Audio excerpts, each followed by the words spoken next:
Hello and welcome back to our channel Blazing Academy. আমি দেবলীনা ব্যানার্জি, তোমাদের Debolina ma'am. আজকে আবারও একটা এমসিকিউ ক্লাস নিয়ে চলে এলাম। আপকামিং যে মিসলেনিয়াস এক্সাম আসতে চলেছে, তো সেই মিসলেনিয়াস এক্সামকে সামনে রেখে আমাদের এই ক্লাস। এবং তার সাথে সাথে তোমরা এটা নিশ্চয়ই জানতে পেরেছো যে আমাদের গ্রাম পঞ্চায়েতের পরীক্ষা হতে চলেছে এবং ডাব্লিউবিপির কিন্তু একটা বিশাল বড় ভ্যাকান্সি আসতে চলেছে। ডাব্লিউবিপি কনস্টেবল, এসআই সমস্ত কিছুর ভ্যাকান্সি কিন্তু এবার আসবে। এবার কিন্তু আর সময়টাকে নষ্ট করো না, বারবার সময় আসে না, এবার সময় তোমাকে দিচ্ছে, তুমি তার জন্য কিছুটা করো, ঘুরে দাঁড়াও, এগিয়ে চলো, চাকরি তুমি পাবেই। শুধু চাই একটু ভালো পড়াশোনা, একটু মন দিয়ে পড়াশোনা। আর পড়াশোনা কিভাবে কি করবে না করবে একটা গাইডেন্স অবশ্যই প্রয়োজন। তো সেই বেস্ট গাইডেন্স আমরা ব্লেজিং একাডেমির তরফ থেকে দেবো। আমি দেবলীনা ব্যানার্জি, আমি তোমাকে বলছি রবিবার, প্রত্যেক রবিবার আমি ব্লেজিং একাডেমির এই প্ল্যাটফর্মে আসি, এই অফলাইন সেন্টারে আসি হৃদয়পুরে। তো তোমরা যদি সরাসরি এসে আমার সাথে যোগাযোগ করতে চাও তাহলে চলে এসো হৃদয়পুরে। হৃদয়পুর স্টেশন থেকে জাস্ট 2 মিনিটের হাঁটা পথ। এবার হৃদয়পুর কোথায়? হৃদয়পুর হচ্ছে দমদম থেকে বারাসতের যে বনগা লাইন, যে লাইনটা গেছে দমদম টু বারাসত, ট্রেন ধরলেই হবে। মধ্যমগ্রামের পরের স্টেশন, স্টেশন থেকে নেমে জাস্ট 2 মিনিটের হাঁটা পথ। এখানে এসে ফোন করো, আমাদের স্টাফ গিয়ে তোমাদেরকে নিয়ে আসবে, কোনো অসুবিধা নেই। এখানে এসে একবার দেখো। এবার কিন্তু পড়াশোনা করতেই হবে, ঝাঁপিয়ে পড়তেই হবে, চাকরি পেতেই হবে, জয়ের হাসি হাসতেই হবে, মিষ্টি খাওয়াতেই হবে। তাই দেরি না করে চটপট করে এখানে এসে যোগাযোগ করো। আমাদের অনলাইন ফ্যাসিলিটি রয়েছে, তোমরা চাইলে অনলাইনেও বসেও ক্লাস করতে পারো। ভারতবর্ষের যে কোনো জায়গা থেকে দেখতে পারো, ভারতবর্ষ কারণ পৃথিবীর যে কোনো জায়গা থেকে আমাদের অনলাইন ক্লাস দেখা যাবে আমাদের নিজস্ব অ্যাপ্লিকেশনে। তো তার জন্য কিন্তু যোগাযোগ করতে হবে। অনলাইনে কিন্তু আমাদের রেকর্ডেড ভার্সনও থাকবে, লাইভ ক্লাসও থাকবে, সব থাকবে। তাহলে চলে এসো, এসে একবার কথা বলো। ওকে, চলো। তো আজকে জেনারেল নলেজ, জিকে, এমসিকিউ। চলো, ফার্স্ট কোশ্চেন কি বলছে? ইজি আছে কোশ্চেন গুলো, বাট আলোচনা আছে প্রচুর। সিন্ধু সভ্যতার কোন শহরটিতে একটা বিশাল স্নানাগার পাওয়া গেছিল? হরপ্পা, মহেঞ্জোদারো, লোথাল, কালীবঙ্গান। সিন্ধু সভ্যতার কোন শহরে একটা বিশাল স্নানাগার পাওয়া গেছিল? হরপ্পা, মহেঞ্জোদারো, লোথাল, কালীবঙ্গান। কি হবে সঠিক আনসার? সঠিক আনসার হচ্ছে মহেঞ্জোদারো। একটা বিশাল স্নানাগার, শস্যাগার দুটোই মহেঞ্জোদারোতে পাওয়া গেছে। হরপ্পাতেও স্নানাগার, শস্যাগার পাওয়া গেছে কিন্তু বৃহৎ নয়। লোথালে পাওয়া গেছে বন্দর, কালীবঙ্গানে পাওয়া গেছে ধান চাষের জমি, সরি ধানের তুষ।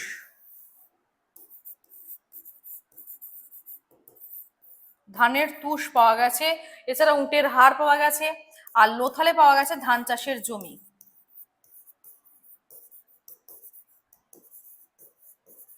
লোথাল রয়েছে গুজরাটে ভোগাবা নদীর তীরে, কালীবঙ্গান রয়েছে রাজস্থানে ঘরঘরা নদীর তীরে।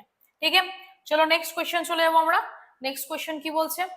নেক্সট কোয়েশ্চেন বলছে ইন্ডিকা গ্রন্থটি কে রচনা করেন? Megasthenes, Fa-Hien, Hiuen Tsang, আলবেরনি।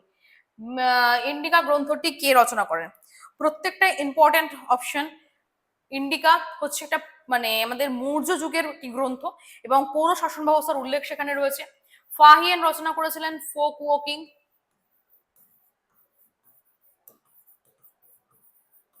আচ্ছা, একটা কথা বলি, আমাদের এই অফলাইন সেন্টারে বা আমাদের অনলাইন বা আমাদের পেড ব্যাচে, সেখানে কিন্তু আমরা কেউ কিন্তু এই এমসিকিউ প্যাটার্ন করাই না, আমরা কিন্তু সেখানে subject wise, chapter wise class হয়। ওকে, হিউয়েন সাং, সি ইউ কি?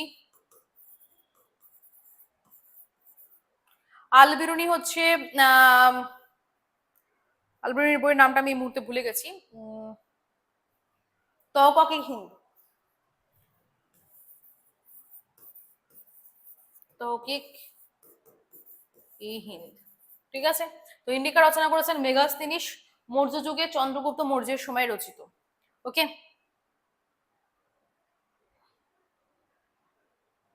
নেক্সট। কত সালে মহাত্মা গান্ধী ডান্ডি মার্চ বা লবণ সত্যাগ্রহ শুরু করেন? কত সালে গান্ধীজির লবণ সত্যাগ্রহ বা ডান্ডি মার্চ শুরু করেন? 1920, 1930, 1942, 1947। কি হবে? গান্ধীজি ডান্ডি মার্চ বা লবণ সত্যাগ্রহ করেছিলেন। আহমেদাবাদের সবরমতী আশ্রম থেকে ডান্ডি গেছিলেন প্রায় 200 মাইল পথ, এবং সেটা শুরু করেছিলেন 12 মার্চ থেকে 6 এপ্রিল। তা সেটা হয়েছিল 1930 সালে। ওকে, নেক্সট। দিল্লির কোন সুলতান রক্ত ও লৌহ নীতি গ্রহণ করেছিলেন? ইলতুৎমিশ, আলাউদ্দিন খিলজি, গিয়াসুদ্দিন বলবন, মোহাম্মদ বিন তুগলক। দিল্লির কোন সুলতান রক্ত ও লৌহনীতি ব্লাড অ্যান্ড আয়রন পলিসি গ্রহণ করেছিলেন? ইলতুৎমিশ, সালাউদ্দিন খিলজি, গিয়াসউদ্দিন বলবন, মোহাম্মদ বিন তুগলক। কি হবে সঠিক অ্যান্সার? সঠিক অ্যান্সার হচ্ছে গিয়াসউদ্দিন বলবন। ওকে,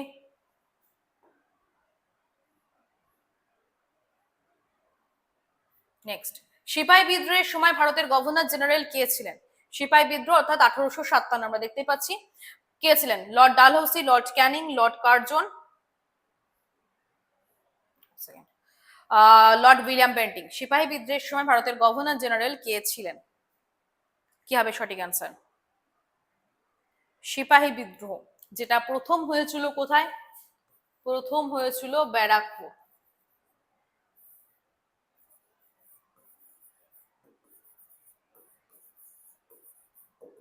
ওকে, 1857 মার্চ মাসে হয়েছিল, আর মে মাসে হয়েছিল মিরাটে। প্রথম শহীদ কে হয়েছিলেন? প্রথম শহীদ হয়েছিলেন মঙ্গল পান্ডে। ওকে, তো কে ছিলেন? লর্ড ক্যানিং। নেক্সট, ভারতের কোন রাজ্যটি চন্দন কাঠের জন্য সবচেয়ে বিখ্যাত? কেরালা, কর্ণাটক, তামিলনাড়ু, অন্ধ্রপ্রদেশ। ভারতের কোন রাজ্যটি চন্দন কাঠের জন্য সব থেকে বিখ্যাত? চন্দন কাঠ।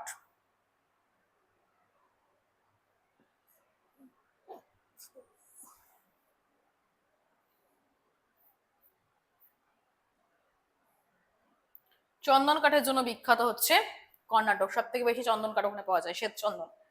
নেক্সট, হীরাকুদ বাঁধ কোন নদীর ওপর নির্মিত হয়েছে? গঙ্গা, গোদাবরী, মহানদী, নর্মদা। হীরাকুদ বাঁধ কোন নদীর ওপর নির্মিত হয়েছে? হীরাকুদ বাঁধ হচ্ছে ভারতের সব থেকে দীর্ঘতম বাঁধ।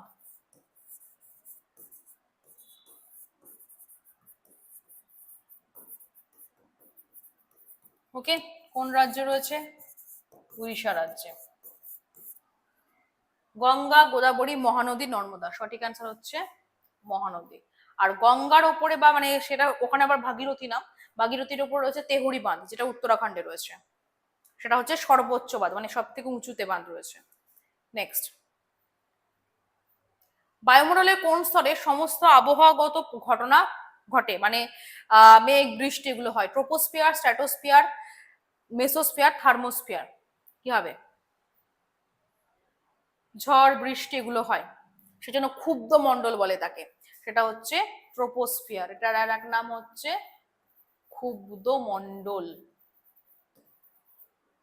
ওকে, আর মেসোস্ফিয়ার হচ্ছে সব থেকে শীতল, আর স্ট্র্যাটোস্ফিয়ার হচ্ছে যেখানে ওজোন স্তর থাকে, এবং এটা শান্ত মণ্ডল বলে, এবং এখানে কিন্তু জেট প্লেন চড়ে। নেক্সট, ভারতের দীর্ঘতম জাতীয় সড়ক কোনটি? NH7, NH44, NH2, NH10। ভারতের দীর্ঘতম জাতীয় সড়ক কোনটি? NH7, NH44, NH2, NH10।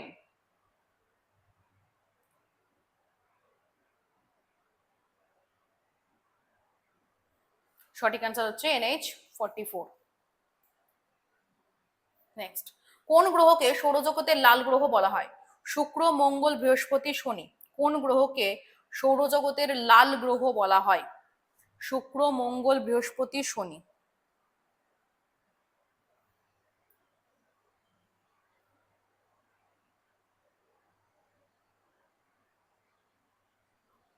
লাল গ্রহ বলা হয় হচ্ছে মঙ্গলকে। নেক্সট, ভারতীয় সংবিধানের কোন ধারাকে ডক্টর বি.আর. আম্বেদকর সংবিধানের হৃদয় ও আত্মা বলেছেন? 14, 19, 21, 32। ভারতীয় সংবিধানের কোন ধারাকে ডক্টর বি.আর. আম্বেদকর হৃদয় ও আত্মা বলেছেন?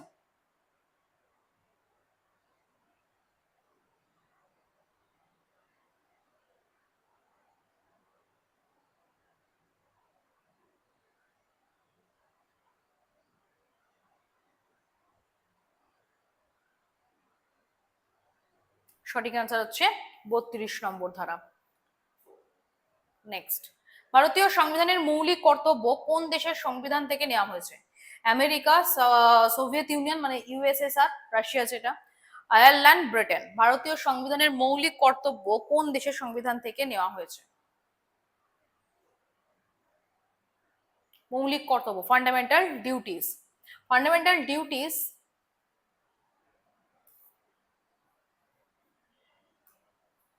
ফান্ডামেন্টাল ডিউটিস এটা নিয়েছিলেন কে? ইন্দিরা গান্ধী।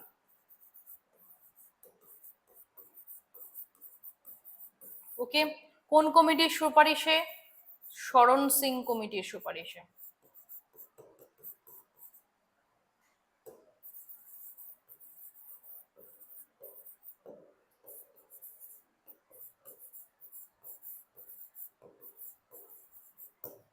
ওকে, আর এটা আনা হয়েছিল কবে? এটা আমাদের মূল সংবিধানে ছিল না, এটা আনা হয়েছিল 1976। কত নম্বর অ্যামেন্ডমেন্ট? 42nd amendment. এই 42nd অ্যামেন্ডমেন্ট 1976 যদি মনে না থাকে তাহলে মনে রাখার একটা ট্রিক্স রয়েছে। 4 আর 2 6 হয়, 1976 লাস্টে 6 আছে। ঠিক আছে, তো এটা আনা হয়েছিল কোথা থেকে? এটা আনা হয়েছে সোভিয়েত ইউনিয়ন মানে রাশিয়া থেকে। রাশিয়া থেকে দুটো জিনিস আনা হয়েছে, একটা মৌলিক কর্তব্য আর একটা হচ্ছে আমাদের পঞ্চবার্ষিকী পরিকল্পনা। নেক্সট, ভারতের লোকসভার প্রথম স্পিকার কে ছিলেন? জিভি মভলাঙ্কার, সর্বপল্লী রাধাকৃষ্ণন, এম অনন্ত সয়ানম আয়াঙ্গার আর সোমনাথ চ্যাটার্জি। ভারতের লোকসভার প্রথম স্পিকার কে ছিলেন? লোকসভার প্রথম স্পিকার মানে 1951-এ যখন আমাদের লোকসভা গঠিত হয় তখন স্পিকার কে ছিলেন? ওকে, তখন স্পিকার ছিলেন জিভি মভলাঙ্কার, গণেশ বাসুদেব মভলাঙ্কার। নেক্সট, ভারতের নীতি আয়োগের চেয়ারম্যান কে হন? রাষ্ট্রপতি, অর্থমন্ত্রী, প্রধানমন্ত্রী, রিজার্ভ ব্যাংকের গভর্নর। ভারতের নীতি আয়োগের চেয়ারম্যান কে হন? নীতি আয়োগ হচ্ছে 2015 সাল থেকে চালু হয়েছে। তো নীতি আয়োগের চেয়ারম্যান কে হবেন? এই জিনিসটা আমি বারবার করিয়েছি, অনেকবার করিয়েছি।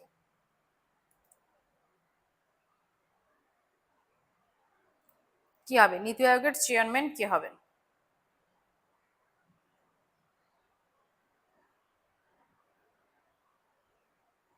সঠিক অ্যান্সার হচ্ছে প্রধানমন্ত্রী। ঠিক আছে, পদাধিকার বলে প্রধানমন্ত্রী। Next, reserve bank of India কত সালে জাতীয়করণ করা হয়? Nationalised. 1935, 1947, 1949, 1955। Reserve bank of India কত সালে জাতীয়করণ করা হয়? 1935 সালের 1 এপ্রিল আরবিআই এস্টাবলিশড হয়েছিল, তাই তো? RBI established. ফার্স্ট গভর্নর কে ছিলেন?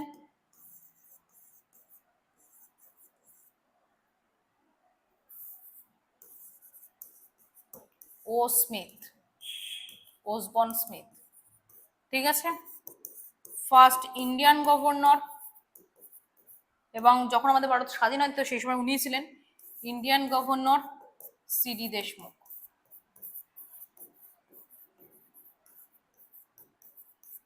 তো জাতীয়করণ হয়েছে কত সালে? 1949।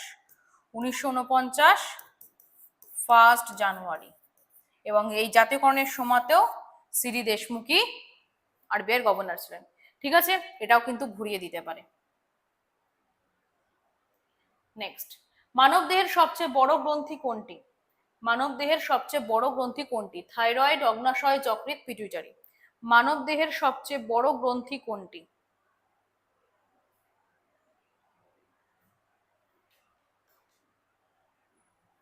সঠিক অ্যান্সার হচ্ছে যকৃৎ। ওকে, নেক্সট, লোহার মরিচা ধরা কোন ধরনের পরিবর্তন? ভৌত পরিবর্তন, রাসায়নিক পরিবর্তন, উভয়ই কোনোটি নয়। লোহার মরিচা ধরা কোন ধরনের পরিবর্তন? আমাদের এই ফিজিকে যে ভৌত পরিবর্তন, রাসায়নিক পরিবর্তন যেটা রয়েছে, ভৌত পরিবর্তন হচ্ছে যখন আমার কোনো একটা জিনিসের পরিবর্তন হবে কিন্তু সে আবার আগের অবস্থায় ফিরে আসতে পারে। ঠিক আছে, পারবে, সেটা হচ্ছে ভৌত পরিবর্তন।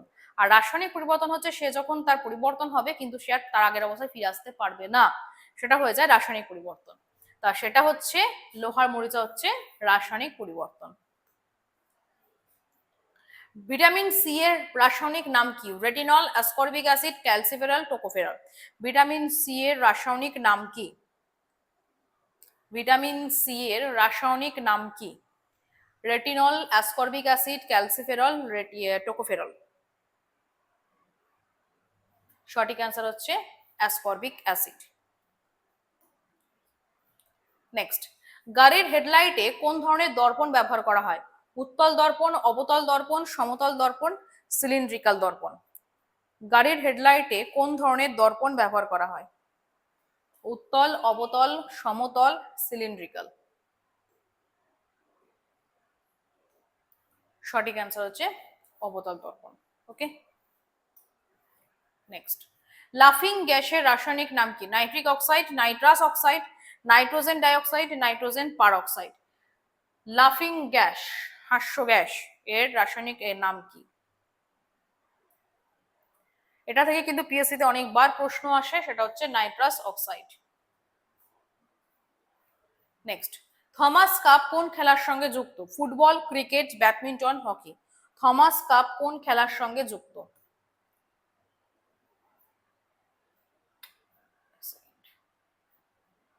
থমাস কাপ কোন খেলার সঙ্গে যুক্ত? সঠিক অ্যান্সার হচ্ছে ব্যাডমিন্টন। ওকে, এবং থমাস কাপ হচ্ছে পুরুষদের খেলা, মহিলাদের খেলাটা কি আমি পরে জানাবো। ওজোন স্তর সুরক্ষার জন্য আন্তর্জাতিক ওজোন দিবস কবে পালিত হয়? ওজোন স্তর সুরক্ষার জন্য কবে আন্তর্জাতিক ওজোন দিবস বা ইন্টারন্যাশনাল ওজোন ডে পালন করা হয়? 5ই জুন, 16ই সেপ্টেম্বর, 22শে এপ্রিল, 10ই ডিসেম্বর।